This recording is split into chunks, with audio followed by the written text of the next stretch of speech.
Господь Иисус, благослови нас сегодня, Боже, дабы нам быть открытыми, Господи, для Тебя, как сосуды, Боже. Чтобы Ты мог наполнять нас, Господи, Словом Своим, Боже, и чтобы это Слово, оно могло формировать наше сознание, Господь, для того, чтобы каждый из нас, Боже, стал человеком, Господи, отражающим, Боже, и Твой характер, Господи, и, Господи, славу Твою. Во имя Иисуса мы молились. Аминь. Аминь. Итак, дорогие, я хочу продолжить говорить на тему о характере, да, то есть как о плоде Духа Святого.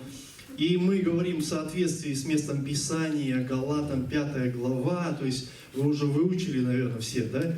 Галатам 5 глава с 22 стиха написано так.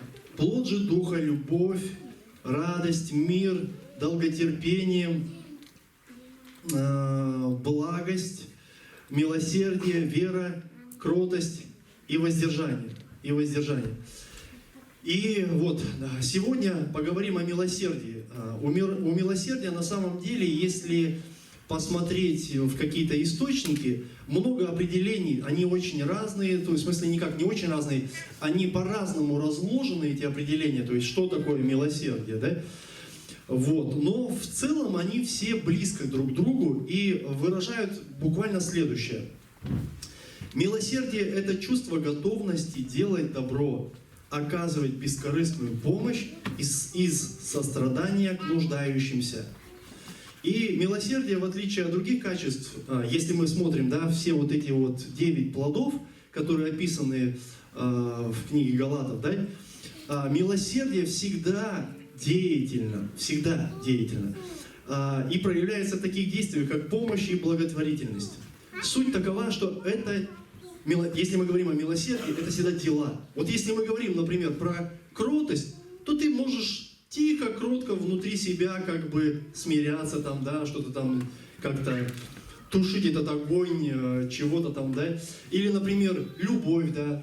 Ты можешь любить, можешь делами любить, а можешь просто тихо про себя вот так вот любить, да, и никак не выражать это, воздерживаться, да, от чего-то.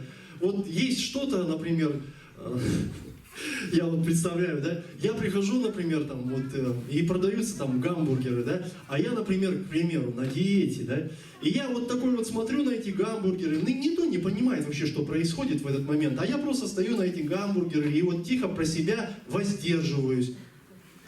Да, понимаете? Это внутри все происходит. Вот, да, один брат меня понимает. Вот. Но смотрите, когда мы говорим о милосердии, это всегда дела. То есть это не тихо про себя, я милосердствую, я оказываю милость, да? Это практически всегда дела. Поэтому это или помощь, как она проявляется, или благотворительность какая-то. И вот по сути этого определения, которое я вам сегодня зачитал, можно сказать, что такой способностью, да, делать добро на самом деле обладают люди, и не имеющие отношения к вере в Бога. Правильно же? Мы же видим это повсеместно. То есть, что люди могут вообще не ходить в церковь, они могут вообще не верить в нашего Бога, да? Но а Писание говорит, почему же тогда это плод Духа? Писание называет милосердие плодом Духа. Да, и действительно, действие милосердия, то есть я другими словами скажу, доброту, то есть вот эту явленную, да, можно увидеть среди людей порядочных, которые не являются христианами. Они просто, как бы, скажем так, да, они порядочны, они воспитаны так, да. И вот есть такая история в Библии, как-то корабль с Павлом, то есть тогда, когда везли его в Рим, помните, попал в шторм, и его выбросило на мель, и потом там написано, волной, это в Деяниях описано, волной разбивала, в общем, корму этого корабля, то есть и суть до дела, что когда волной написано разбивает, то есть это не просто волны, тихо, красиво бились в борт корабля, да, оно буквально уничтожало, то есть корабль. И, естественно, люди задумались, что надо же спасаться, и вплавь, то есть, в конце концов, они так решили, вплавь они решили добраться до ближайшего острова, который был вот где-то там рядом. То есть этот остров, Писание нам говорит о том, что это был Мелит, остров, да. И вот на этом острове они спаслись все. Их встретили местные. Там были местные какие-то аборигены, я не знаю, кто именно и как, в общем, но были местные люди. И смотрите, Лука описывает это так. Деяние 28 глава, 2 стих. Иноплеменники, то есть это люди, которые вообще не относятся, то есть к еврейской, да, расе, так скажем. Иноплеменники оказали нам немалое человеколюбие, ибо они из-за дождя и холода разложили огонь и приняли всех нас.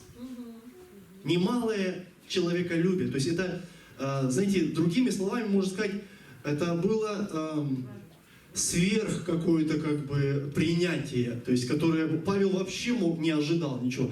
А тут как бы сверх такое принятие было. И вы знаете, когда я смотрю, ну понятно, что их и накормили там и все, и все. Я смотрю и я вспоминаю русское такое выражение, да? Мир не без добрых людей. Да? И вот я думаю, слава Богу, что мир не без добрых людей. Но, знаете, когда мы смотрим на мир, на самом деле это не показатель, что мир добрый. Понимаете? Мы видим людей добрых, но это не говорит о том, что мир добрый. На самом деле, я бы так сказал, в реальности он жестокий. И еще по-другому еще так скажу. Вот если мы рассматриваем кораблекрушение, или, например, корабль приплыл куда-то, да, не всегда так принимали гостей, как приняли Павла на острове. Бывало тех, что их убили, а кого-то и съели. Оказали немалое человеколюбие, да? То есть, и вот ты смотришь и думаешь, слушайте, вы помните, да, историю, как Высоцкий, про которого пел, а Кука, говорит, его же съели? Да? Вот он пел про Кука, которого съели. Был такой путешественник, да? Вот, дорогие, не всегда, то есть, встречают тебя по-доброму. И мы на самом деле гораздо видим больше в мире зла, чем доброго. Зла. И вот смотрите, что можно увидеть, да? Можно увидеть ненависть в мире. Вы не видите? Ни разу, да? Не видел. Мир хорош. Да? Не, ну на самом деле, слава Богу, Бог нам дает глаза, когда мы можем среди плохого увидеть доброе. Вот это вот прям слава Богу. Да? Но в целом мы видим ненависть, она может быть национальная или религиозная, и которая выливается практически в какие-то гонения христиан. Да? Слышали? Христиан, кстати, религия христианская, она, наверное, самая гонимая в мире. Представляете, людей не просто гонят, их убивают сотнями, тысячами. Представляете, в некоторых странах. Поэтому войны происходят, продажа людей, продажа оружия. То есть из-за этого, конечно, какие-то конфликты военные происходят там или в других местах. Да? Голод. Голод есть? Да, есть голод по вине каких-то людей, властителей. Да? Есть равнодушие как раз, кстати, в это же самое время. Это тоже, я перечисляю только вот это зло, которое вот присутствует в мире. Равнодушие, то есть каких-то богатых стран, каких-то богатых людей, которые просто игнорируют все эти вещи. Много говорят по телевизору о том, что нужно это делать, но не делают. Вот. И распространение алкоголя и наркотиков, и мало того, что еще есть покрытие властей определенное, то есть этих сфер, я сейчас не говорю, что в России или где-то, ну, во разных странах это происходит, потому что это тоже выгодная кому-то сфера, да? Есть бытовые просто стычки между людьми, да, просто вот так вот на почве алкоголя, раз, и подрались, и произошло преступление, ссоры, да, в общем, и все такое. И если вы, например, смотрите иногда телевизор, включаете, есть такие каналы, где там очень много, там, типа такие, знаете, программы, типа «Дежурная часть», там, или еще что-то, и вот о том, что вот в России происходит, к примеру, и что вот мы видим, просто сделав срез, вот так, я как бы для себя немножко отметил, сейчас вот хочу поделиться. Допустим, ты слышишь, убийство произошло, кража произошла, какой-то беспредел произошел, мордобой произошло, спасли котенка на дереве. Помните? Такие вот были. Потом раз опять же, мошенники обманули тех-то, муж забил жену, там, где-то даже и до смерти, то есть жена там поранула мужа, допустим, да, детей бросили, выпал ребенок из окна, да, то есть напили, люди бесчинствовали, да, пожар потушили. То есть аллилуйя. И вот ты смотришь, зло, раз, вишенка. Зло, раз, вишенка. Вот это мир, дорогие, в котором мы живем. В котором мы живем. И однажды пророк Михей сказал такие слова. Книга Михея, 7 глава, 2 стих. «Не стало милосердных на земле, нет правдивых между людьми. Все строят ковы, чтобы проливать кровь, каждый ставит брату своему сеть». Вот какая печаль-то. Представляете? То есть понятно, что не все до единого, но в большинстве картина именно такая. И знаете, это реальность, в которой, по сути, мы живем по сей день. По сей день. И искреннее милосердие, да, которое не зависит от настроения. Знаете, вот бывает милосердие, знаете, когда человека упрашивали, и он потом, ну ладно, на. Это не милосердие. Это, можно сказать, его выдавили принять это решение. Да? Милосердие – это как раз способность и готовность делать. А вот искреннее милосердие, то есть вот настроение, знаете, вот, сегодня не расположен, не буду добро делать. А вот завтра нормально, да? Это тоже не искреннее милосердие. Поэтому, или знаете, еще, кстати, есть милосердие, которое сегодня очень популярно, кстати, в социальных сетях.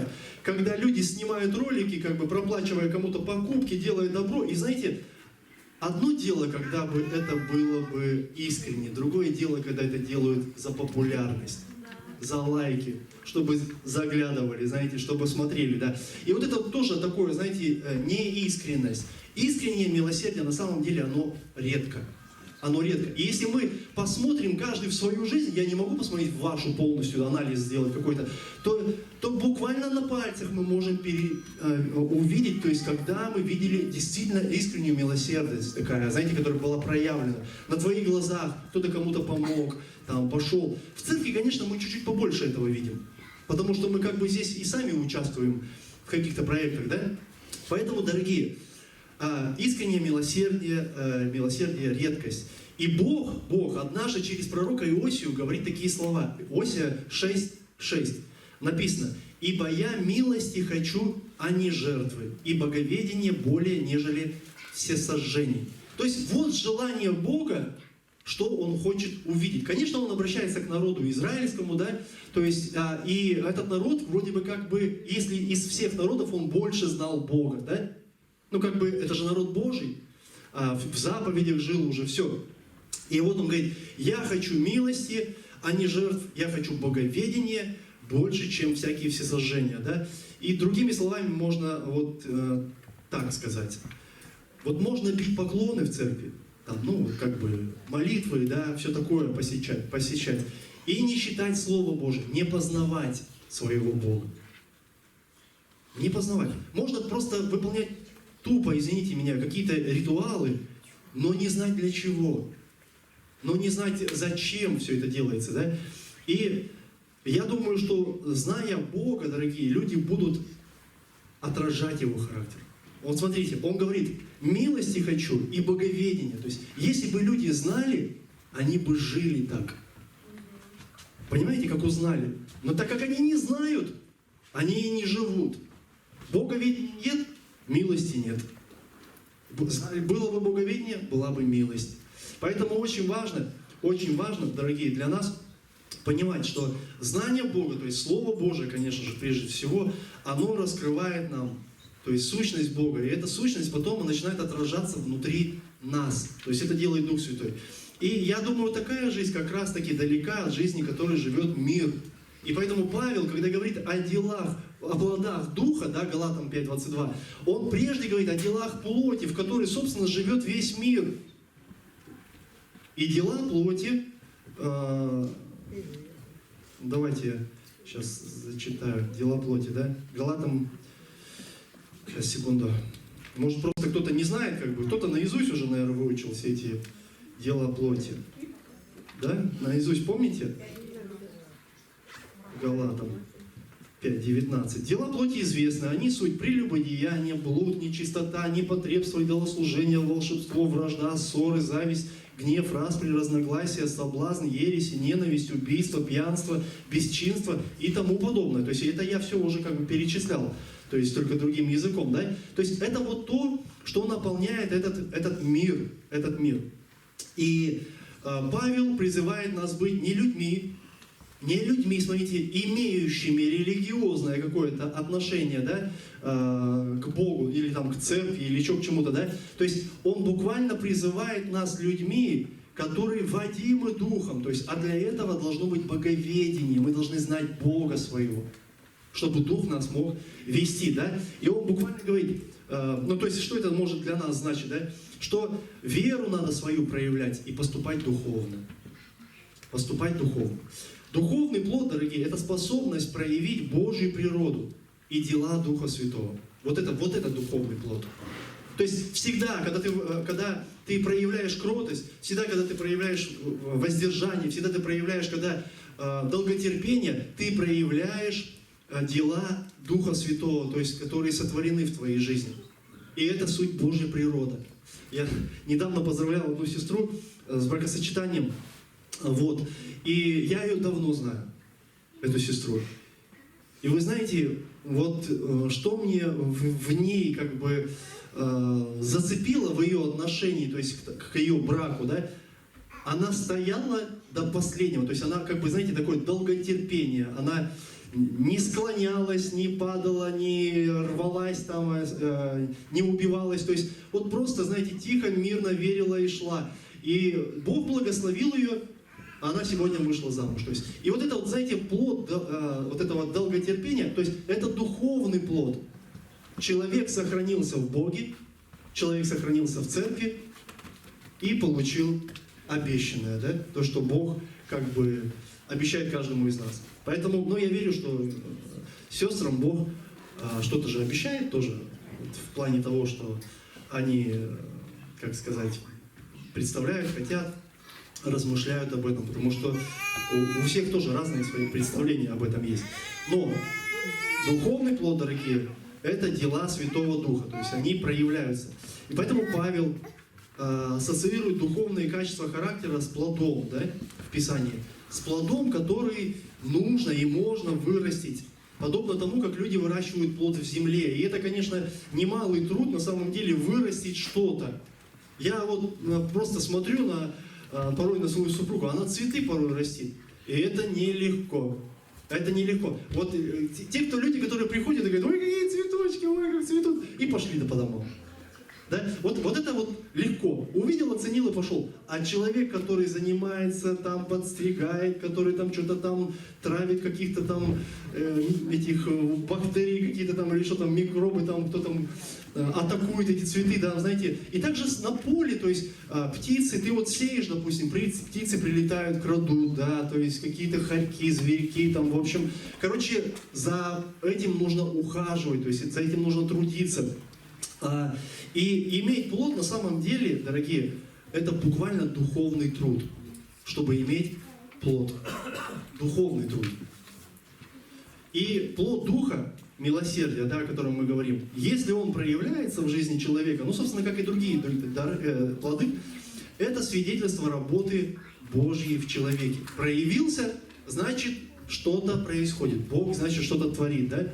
Благодаря Духу Святому, дорогие, в обычном человеке рождается человек духовный. Благодаря Духу Святому. И если вот этот человек, он учится у Бога, да? Мне нравится местописание такое, говорит, язычники вот так живут, а вы не так, потому что вы не так познали Господа, да? И потом перечисляется, как мы его познали, да? И вот если человек учится, то он, конечно же, приобретает святость Божию. То есть это становится нормальным в христианстве, когда человек верит и становится святым человеком, а не верит и остается, понимаете, грешным. Нет. То есть духовно что-то появляется, работа какая-то, святость Божия, просвещается ум, и человек, конечно же, становится способным приносить духовные плоды. То есть это работа Духа Святого. И суть этой работы, конечно же, уподобление нас Христу. В Писании написано, Филиппийцам 2:5, «Ибо в вас должны быть те же чувствования, какие и во Христе Иисусе». То есть мы должны научиться жить так, как жил Христос. У Иисуса были не просто чувства, да, знаете, любовь, доброта, милосердие. Вот кто-то может подумать, у меня много всяких чувств, да, но ничего не явлено, вот в чем дело.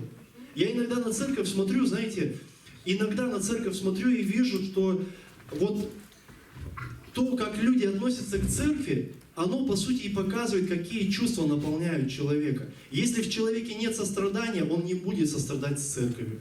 Если в человеке нет чувства соучастия какого-то, знаете, сопричастности, он и не будет частью этой церкви, и служить не будет, и носить бремена друг друга не будет, понимаете? То есть, если не будет милосердия, ну ничего не получится. Ни прощать, ни покрывать, ни участвовать, ничего не будет. То есть, должны быть прежде всего чувства, и эти чувства должны во что-то выливаться. Вот как у Иисуса они выливались в дела, в поступки. Допустим, Марка, 10 глава, 45 стих. Иисус говорит: «Ибо и Сын Человеческий не для того пришел, чтобы Ему служили, но чтобы послужить и отдать душу свою для искупления многих». То есть вот какие дела. Вот какие дела. Не просто, знаете, не просто пришел, чтобы что-то получить, как у нас тут, по-моему, брат Данил, да, проповедовал недавно, но чтобы и саму привнести что-то. Понимаете? То есть это суть такова. То есть Иисус говорит, даже отдать душу. Даже отдать душу. Иисус ученикам своим говорит, смотрите, Луки, 6 глава, 36 стих. Ученикам говорит: «Итак, будьте милосердны, как и Отец ваш милосерден». То есть суть такова, что Иисус показывает, что настоящее милосердие в нашей жизни – это влияние Отца. Вот Он говорит, по сути нам так заявляет, Он говорит: «Я такой, потому что у меня есть Отец, и Он на меня влияет». И вот в нашей жизни, то есть если Отец на нас влияет, проявляется настоящее милосердие. И, конечно же, оно может быть, знаете, не сильно развито, не сильно раскрыто, но оно будет меняться, то есть оно будет расширяться, как-то раскрываться, и все больше и больше будет отражать Его любовь. Да? Пускай даже вначале ты был такой: ну ладно, да? А потом ты такой, наоборот, знаешь, тебе и просить ничего не надо, ты вот так сразу раз и открытый. Вот. Настоящее милосердие – это влияние Отца. И, дорогие, милосердие человеческое, если мы посмотрим на него, оно зависит от многих факторов. Да? Есть настроение, нет настроения, любит, не любит человека какого-то, кому милостыню оказывает. Да? Надо выпрашивать, там, не надо. Но это вот что связано с человеческим. Но милосердие, которое рождается от Духа Святого и утверждается, дорогие, в нашем сознании, то есть как работа какая-то, как, знаете, не знаю, слово, которое стало каким-то откровением для нас, оно утвердилось, все. Вот как Авраам, знаете, вышел из Ура Халдейского, кто его мог понять, кроме самого Бога? Я не думаю, что даже Сара могла до конца понять вообще, что Авраам творит. Да? Но вот ему это открылось, и он действовал в соответствии с этим. Поэтому вот это милосердие, которое открывается внутри нас, в нашем сознании, оно начинает производить плод милосердия в словах, делах и в поступках при всякой возможности. При всякой возможности. Один учитель Библии, комментарий, писал такие к стихам Джон МакАртур. То есть, и вот он как бы говорит так о милосердии, что это моральное и духовное качество, которое проявляется в добрых делах. Моральное, да, то есть моральное могут иметь люди, которые не относятся вообще никак к духовному, да, и есть и духовное. То есть вот если морально можешь человек там не в настроении, он все-таки не сделал, да, но если он умеет еще духовное качество, то он обязательно это сделает, то есть оно проявится в добрых делах. И я так думаю, если качество в нас есть и оно растет, оно по-любому проявится. Оно по-любому проявится. Вы помните, да, как я показывал ролик как-то, что семя, когда бросаешь, оно растет сначала в земле. То есть вот это рост, оно начинает корни пускать сначала в земле, не вверх, а сначала в землю. И вот когда все это происходит, когда мы пропитываемся Богом, естественно, мы начинаем восходить. Да? И этому качеству нужно только направление, по сути, объект для любви. Кого полюбить? Кого залюбить? Кому замилосердствовать, да? Вот. И Ефесянам 2 глава, 10 стих, есть такое вот выражение. «Ибо мы, Его творение, созданы во Христе Иисусе на добрые дела, которые Бог предназначил нам исполнять». Мы Его творение. Аминь. Мы созданы им на добро. которые должны исполнять. И я так думаю, если мы не исполним, то кто исполнит эти добрые дела?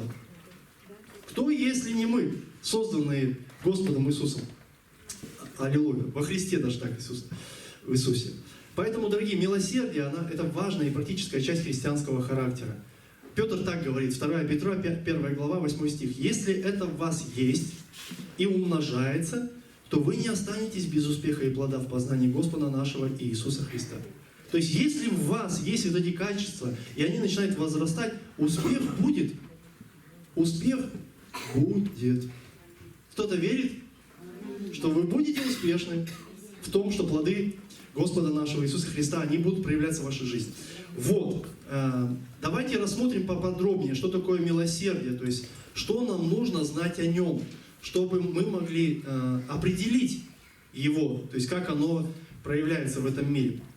Милосердие в перечисленных Павлом вот этих вот плодах, да, так скажем, условно, идут за благостью. Да? Можно включить Галатам 5, 21 или 22? 22. Да. Они идут за благостью. То есть, смотрите, любовь, радость, мир, долготерпение, благость и милосердие. То есть, что такое благость? Благость, по-другому, это доброта. Вы помните, как однажды Иисус говорит, никто не благ, как только один Бог. Да, Он говорит, никто не добр, только один Бог. Ну, и можно сказать так, абсолютно добрый. Так вот, доброта – это как раз-таки расположение к другому человеку. А милосердие, дорогие, милосердие – это буквально действие проявленной доброты. Проявленной. То есть мы берем вот эту ту доброту, вот эту благость, да, и буквально в милосердии, в деле начинаем проявлять ее кому-то в жизнь какого-то человека. И у милосердия, дорогие, то есть и вот этой доброты, есть корень. Есть корень. И первое, что нам нужно понять о милосердии, дорогие, милосердие – это грань любви. Грань любви, то есть это одно из проявлений любви. А вот есть еще такое определение. Милосердие – это не ответная реакция на что-то. Да? Вот когда нам что-то сделали доброе, и мы типа такие в ответ, это не милосердие, это благодарность. То есть мы проявляем благодарность, в ответ мы что-то делаем. А милосердие – это сознательно направленная волей доброта. Сознательно – это как будто, вот когда ты имеешь уже откровение о том, что такое добро, ты его высвобождаешь, то есть вот в какую-то сферу, то есть в какой-то объект, и Писание, не Писание, а религия, да, то есть религиозное, так скажем, мировоззрение, то есть оно называет это добродетелью, то есть вот это вот действие. Мы направляем волей доброту, то есть почему? Потому что она, вот эта доброта, она побуждаема любовью. Любовь ее толкает высвободить эту доброту. И есть первая книга Коринфянам, 13 глава, там есть такие стихи, 4 и 5, в общем, и там есть такие выражения, я читать не буду, есть такие выражения, любовь милосердствует, помните? Любовь не ищет своего, то есть вот это любовь такая. Это не милосердие само по себе такое, то есть это любовь такая, поэтому она высвобождает доброе что-то, то есть не злое, а доброе высвобождает. Поэтому, дорогие, любовь, она стоит впереди всех вот в этих качествах. Кто обладает любовью, будет более совершенная доброта, будет более совершенное милосердие, будет более совершенная кротость, то есть все будет более совершенно через любовь. Да? Второй момент милосердия – это грань мудрости. Грань мудрости. Иакова 3 глава, 17 стих написано: «Но мудрость, сходящая свыше, во-первых, чиста, потом мирна, скромна, послушлива, полна милосердия и добрых плодов, беспристрастна и нелицемерна». То есть и вот милосердие – это, дорогие, практическое выражение мудрости. Практическое. И здесь важно, посмотрите, понимать, что милосердие не может быть бездумным. То есть нужно, и раз это мудрость, и она, смотрите, полна милосердия и добрых плодов, то есть то милосердие мы оказываем с мудростью. Мы должны размышлять, кому мы его оказываем и для чего мы его оказываем. Понимаете? Потому что есть люди, которые просят, и они нуждаются в этом. О чем просят? А есть люди, которые лукаво врут, чтобы получить от тебя что-то. Понимаете? И это не милосердие. Это уже, я бы так сказал, участие во грехе. И здесь, конечно же, мы должны думать. И книга Иуды, 1 глава, 22 стих написано. «И к одним будьте милостивы с рассмотрением». То есть вот если есть люди тем, которые нуждаются в милости, и ты просто глаза закрываешь и отдаешь. Но есть с кем нужно порассуждать вообще. К чему их приведет вот эта твоя милость? Понимаете? И когда мы делаем добро, хорошо подумать вот над этим. Не сделаешь ли ты так, что человек в грех впадет?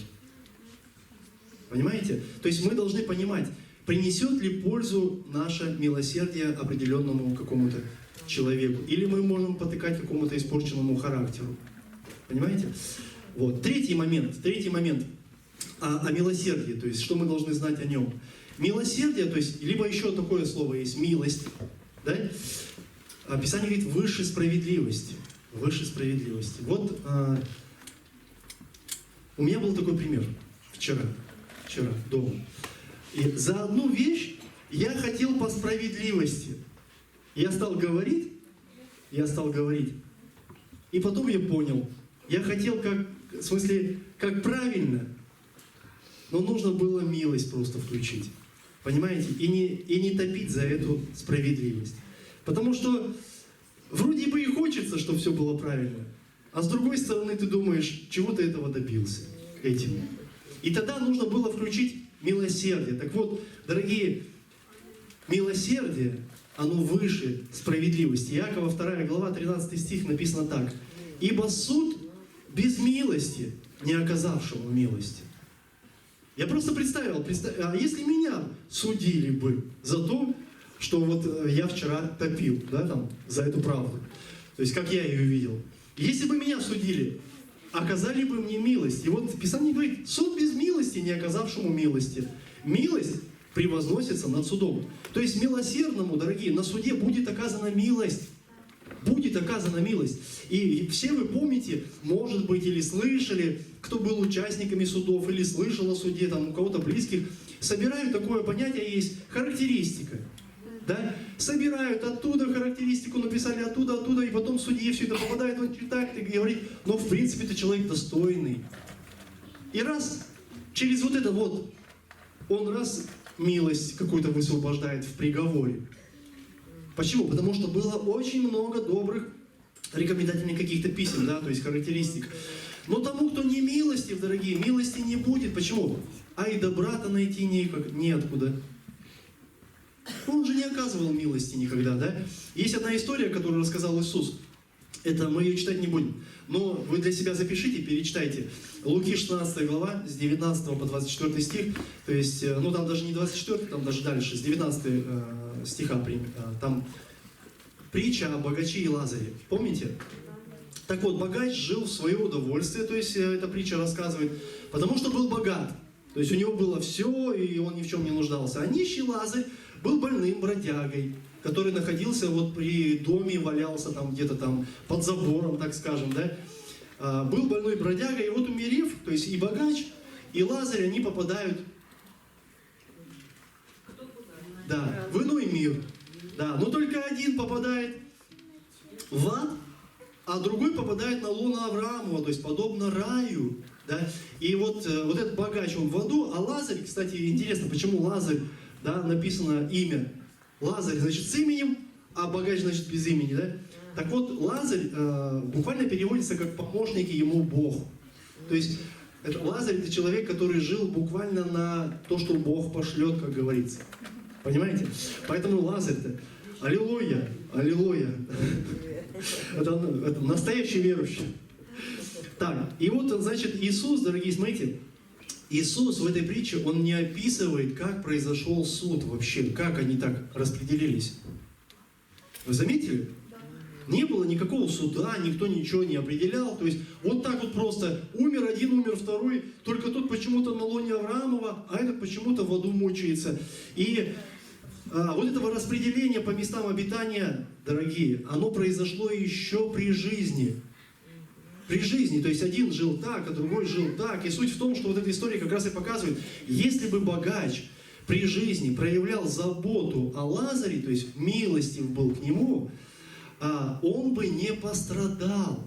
Потому что Иисус ему там говорит: ты в своей жизни видел все доброе, а тот ничего не видел.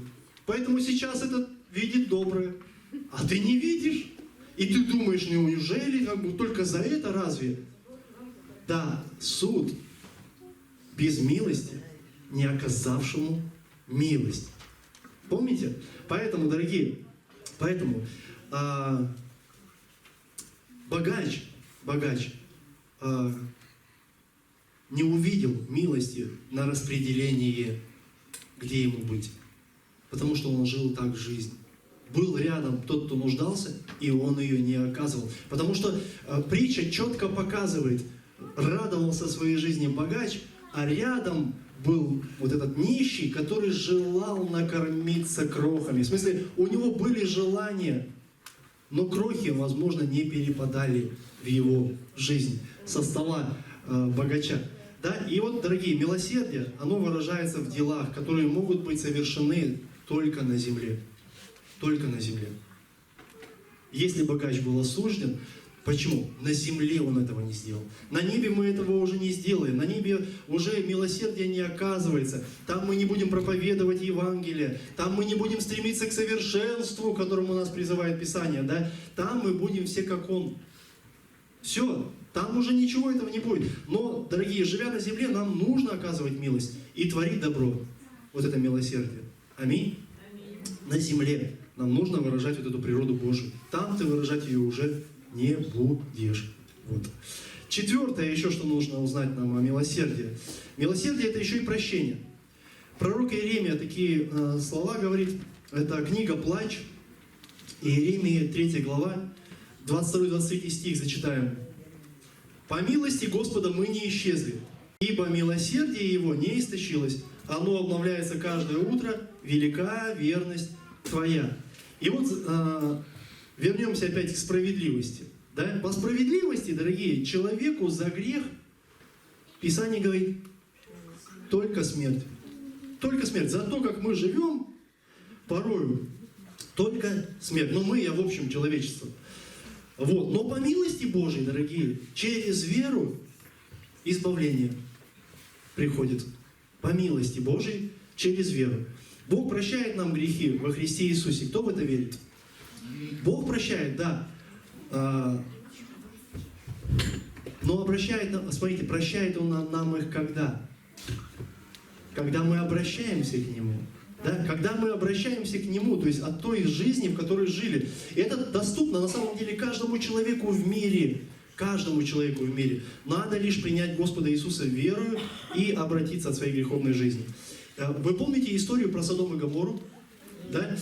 И смотрите, когда Бог шел через ангелов своих совершить суд, который там должен был произойти, смотрите, Писание показывает, что там не было даже 10 праведников. Помните? И вот смотрите, я так думаю, а если бы были 10 праведников, что бы произошло? Бог бы помиловал 2 города. Бог бы помиловал. Но на 2 города даже десятка не нашлось. А мы знаем, что там вообще был 1 Лот. Представьте, 1 Лот. То есть и эти города, конечно, были уничтожены, потому что там не было верующих, дорогие. И Писание показывает, более того, там вообще все совратились. Они не просто были порядочные люди, которые Господа не знали. Они были все совращенные своим умом. Извращенные, да. И поэтому все, что там было, то есть вот это имело место быть благодаря тому, что они были буквально извращенцы. И вы знаете, что я вижу еще? Когда я смотрю на народ Израиля. Народ Израиля Бог тоже щадил. По одной причине, потому что кто-то ходатайствовал за этот народ всегда. Были те, кто вставали в пролом, молились, то есть искали Божьей милости, да, как вспомните, когда Бог говорит, давай мы сейчас с этим народом разбираемся, раз он такой вообще, Бога не чтит и ничто, и сам по себе. А Моисей что ему говорит? Не надо, не надо. То есть Моисей вступается за целый народ, хотя за что вступался-то? Народ просто разменял сразу и Бога, и Моисея, всех забыл. За пятак. Нет, не за пятак. За тельца. Понимаете? И вот, но Моисей вступился, и также происходит, дорогие, в жизни Израиля. Мы сегодня можем увидеть очень страшные дела, которые там происходят. Во всем мире такие дела могут не происходить. Что происходит в Израиле? Там страшные извращения присутствуют сегодня. Но есть люди, которые молятся и стоят в проломе. И знаете, что интересно? Вот этот Бог милостивый, Он проявляет свое милосердие, и Писание написано, каждое утро оно обновляется. Чтобы больше людей обрели Бога, чтобы больше людей покаялись в своих вот этих вот нечестивых путях. Да? И смотрите, обновляется оно не на небе, а на земле, для нас. Вот пока мы живем, милосердие Его обновляется. Поэтому Бог добр, даже к неблагодарным, даже к злым. Да? То есть, и это говорит о том, что Его милосердие, оно не лицемерно. Он не делает его для тех, кого любит или там как-то расположен. Да? Он добр ко всем, то есть Он прощает всех, и на самом деле и мы должны тоже уметь прощать всех, потому что милосердие – это еще и прощение. То есть я думаю, что вот это и отличает Божие милосердие от человеческого. Человек сам без Бога простить даже не может. Понимаете? Поэтому Иисус и призывает: будьте милосердны, как Отец ваш милосерд. Будьте. Опять же, как сестра сегодня говорила, в повелительном наклонении. Не думайте и не хотите, а будьте такими. Пятое, что нам нужно узнать о милосердии. Милосердие – это важная часть единства Церкви. Филиппийцам 2 глава. Давайте с 1 стиха прочитаем. Филиппийцам 2, с 1 стиха. «Итак, если есть какое утешение во Христе, если есть какая отрада любви, если есть какое общение Духа, если есть какое милосердие и сострадательность, то дополните мою радость. Имейте одни мысли, имейте ту же самую любовь, да, будьте единодушны, единомысленны, ничего не делайте по любопрению или по тщеславию, но по смиренному мудрию почитайте один другого высшим себя». Итак, дорогие, милосердие, оно помогает скреплять церковь. То есть наше желание, наша способность и готовность делать добро друг другу, вот подобно, когда дом строят, да, кирпичики выкладывают, то есть цементом промазывают, да, вот этой смесью.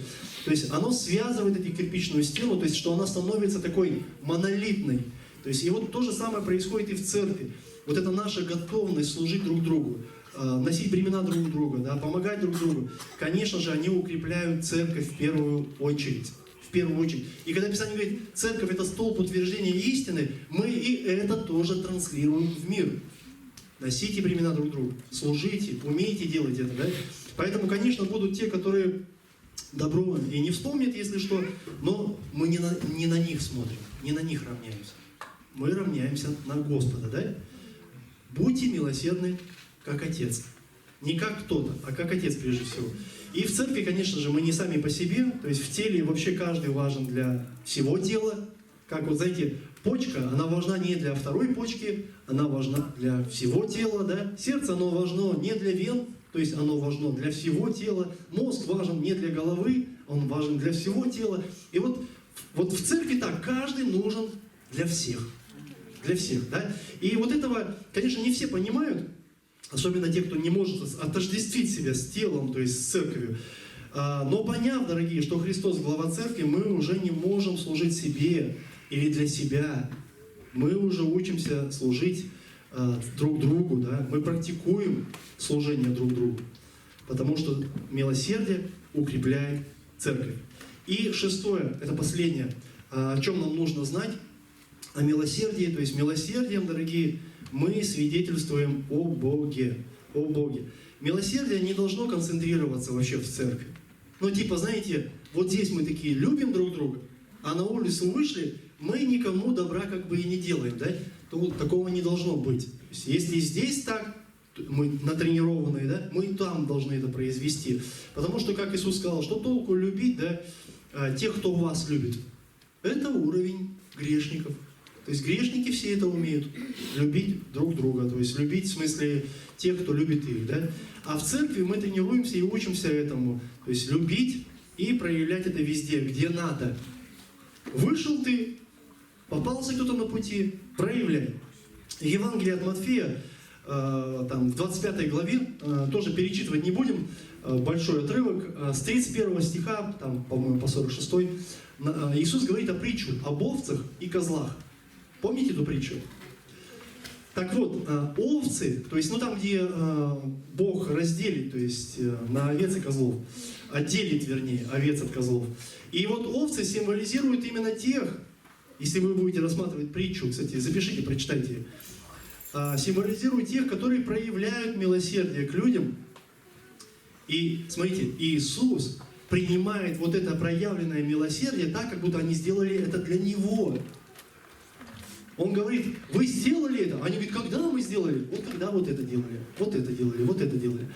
А потом берет козлов, отделяет, да, смотрит вот на козлов и говорит, вот, а вы такие, да, и это тоже символизирует другую группу людей, которые живут, не обращая внимания на нужды и потребности, да, которые есть у других. Они восполняют только собственные. И Иисус, смотрите, Иисус тоже принимает то, что они делают, по поводу это себя. То есть, раз служите себе, значит, не служите мне. То есть, раз делаете для себя, значит, не делаете для меня. То есть, и вот эта притча, она четко показывает, то есть, кому мы служим. Кем мы являемся. Представьте, если я, допустим, думаю, я такая овечка по поле, на поле у Господа, а с виду козел. Такой прыгает. Козлики тоже прыгают. Вот. И знаете, вот это печаль, то есть, когда мы сами этого не видим, когда Господу придется это разделить, да? У милосердия вообще есть противоположность. Она такая одна и очень большая. Это равнодушие. Равнодушие. И вот равнодушие, вот этого в мире очень много. И равнодушие как раз-таки свидетельствует о мире. О мире. То есть о жизни мирской, сконцентрированной на себе. Там эгоизм, там гордость, да? А милосердие, дорогие, у него другой посыл. Оно свидетельствует о Боге. О Боге.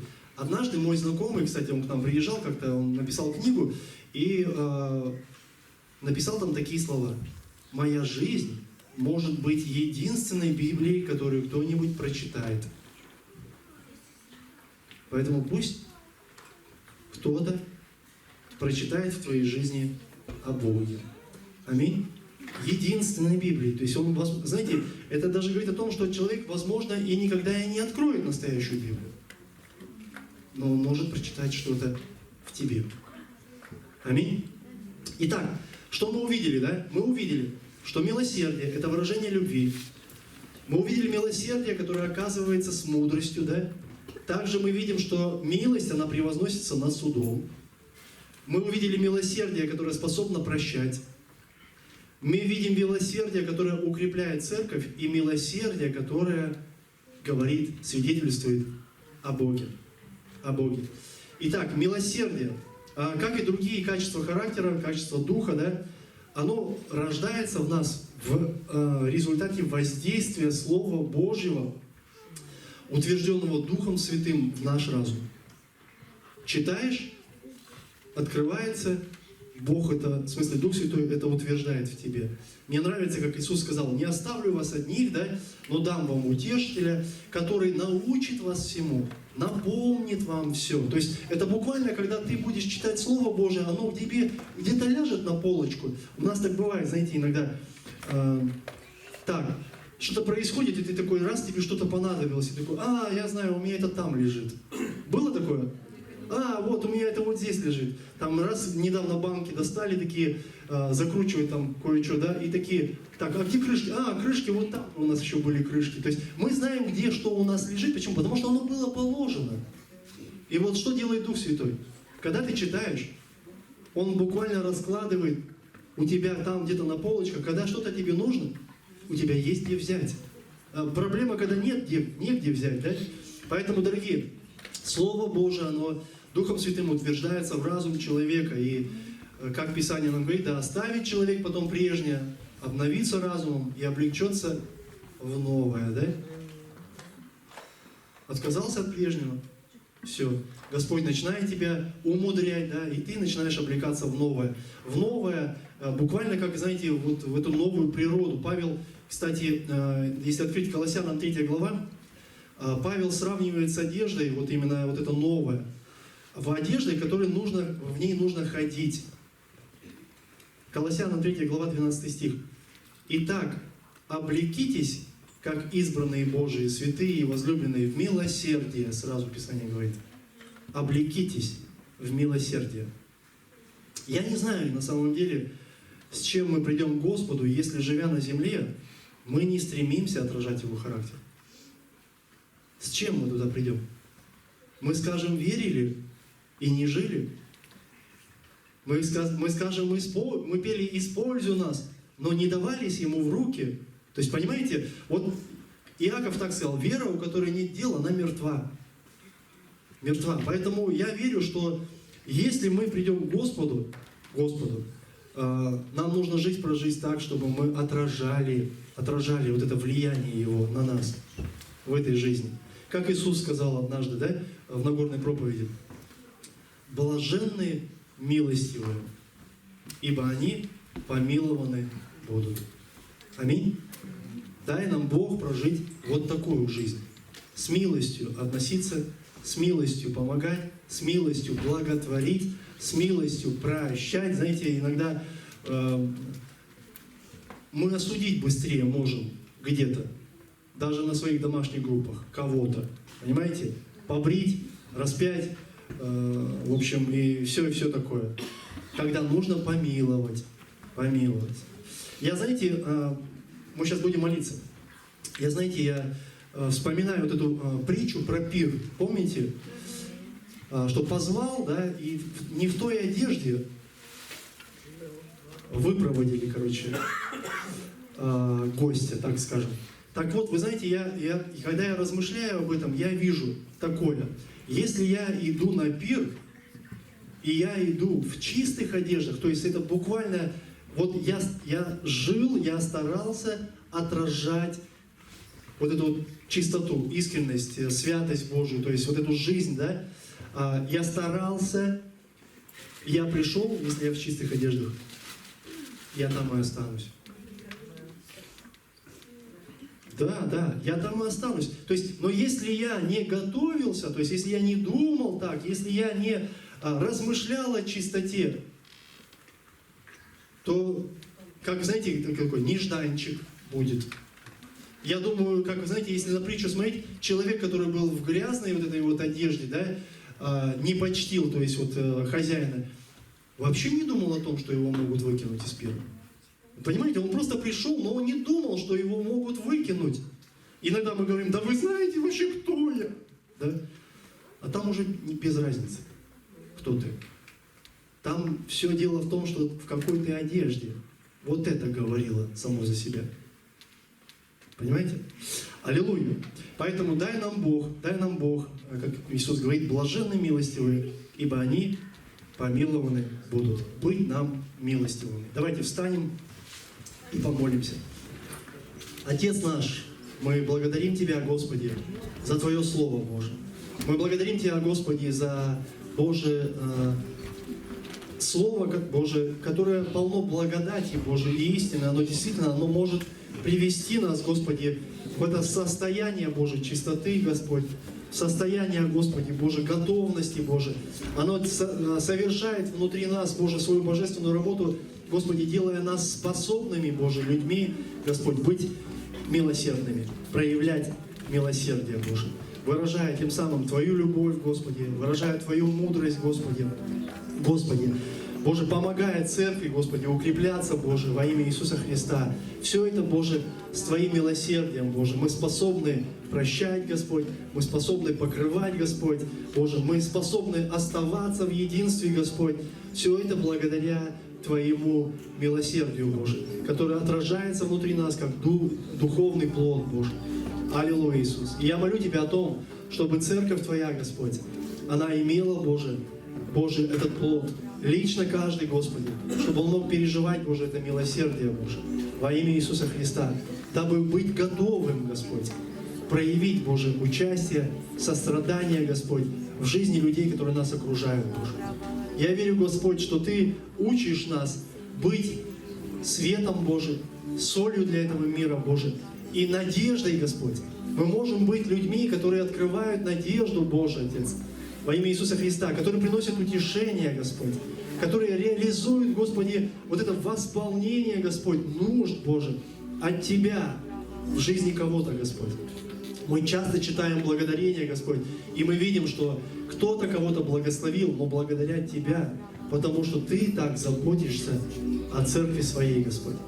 Во имя Иисуса Христа. Боже, мы благодарим Тебя. Пусть в нас будет много милосердия, Господь.